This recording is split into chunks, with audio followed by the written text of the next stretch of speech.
Mesdames et messieurs, permettez-moi d'abord d'exprimer une vérité simple.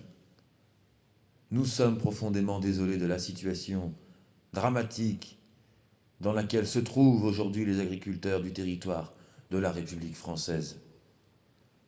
Depuis des années, ces hommes et ces femmes qui sont la colonne vertébrale de nos territoires ruraux ont été sacrifiés sur l'autel de la mondialisation, sacrifiés sur l'autel de traités de libre-échange iniques, sacrifiés par l'aveuglement du ministère de l'Agriculture française et par la brutalité bureaucratique de Bruxelles.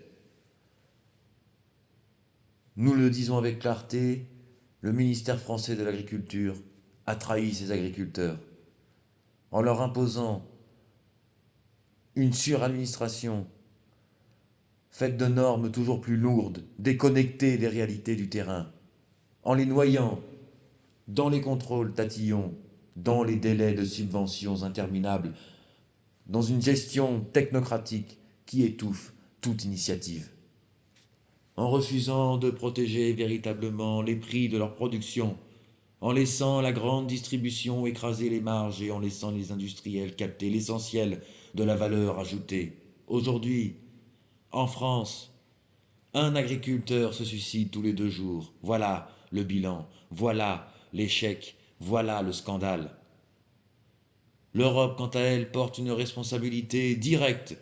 La politique agricole commune, le PAC, qui devait protéger et soutenir, est devenu un outil destructeur. Elle favorise les grandes exploitations industrielles au détriment des petites fermes familiales. Elle impose des modèles standardisés qui ne correspondent ni au climat, ni aux traditions locales. Elle a fait des agriculteurs non plus des producteurs libres, mais des assistés, contraints de remplir des formulaires pour survivre. Et pire encore, l'Europe a multiplié les accords de libre-échange, notamment avec le Mercosur, qui a été la goutte. Le Mercosur, c'est l'illustration parfaite du mépris envers nos agriculteurs. On permet l'importation de viande sud-américaine produite dans des conditions sanitaires, sociales et environnementales qui n'ont rien à voir avec nos standards. Des viandes nourries aux farines animales, parfois aux hormones, issues de déforestation massive en Amazonie, transportées sur des milliers de kilomètres en porte-conteneurs polluants. Et pendant ce temps-là, nos éleveurs savoyards, français, européens, doivent se battre pour vendre leurs produits à un prix digne, respecter des normes toujours plus strictes et font faillite les uns après les autres. C'est une humiliation, c'est une injustice, c'est une destruction programmée. Face à cela, nous, État de Savoie, prenons une position claire. La protection de nos agriculteurs. Nos agriculteurs sont des acteurs stratégiques. Ils nourrissent notre population. Ils entretiennent nos paysages. Ils garantissent notre souveraineté alimentaire. Leur rôle est vital. Ils ne seront jamais abandonnés.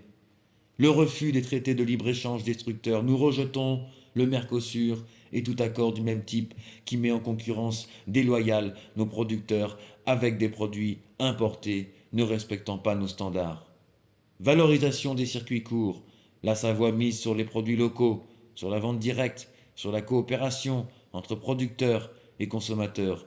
Nous développons une étiquette claire. Produits de Savoie, garantie de qualité, de respect et de l'environnement et de juste rémunération.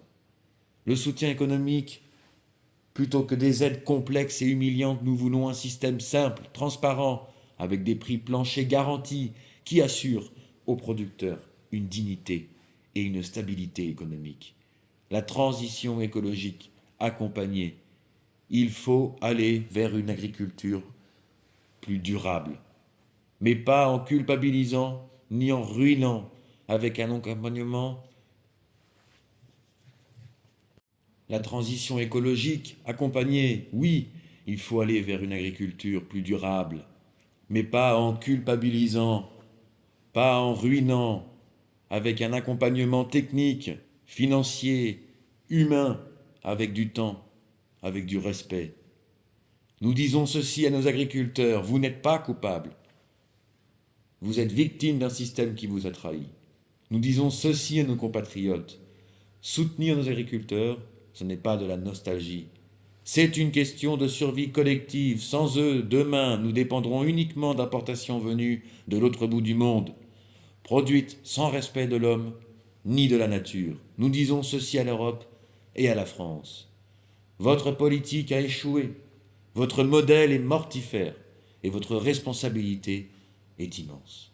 L'État de Savoie ne laissera pas ses agriculteurs mourir en silence. Nous ne laisserons pas la mondialisation détruire notre souveraineté alimentaire.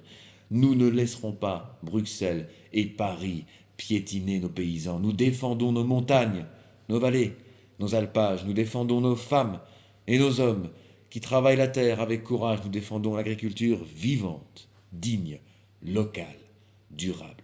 Et je vous le dis avec force et conviction, pas d'avenir sans nos agriculteurs, pas de Savoie sans nos agricultures, pas de souveraineté sans ceux qui nous nourrissent.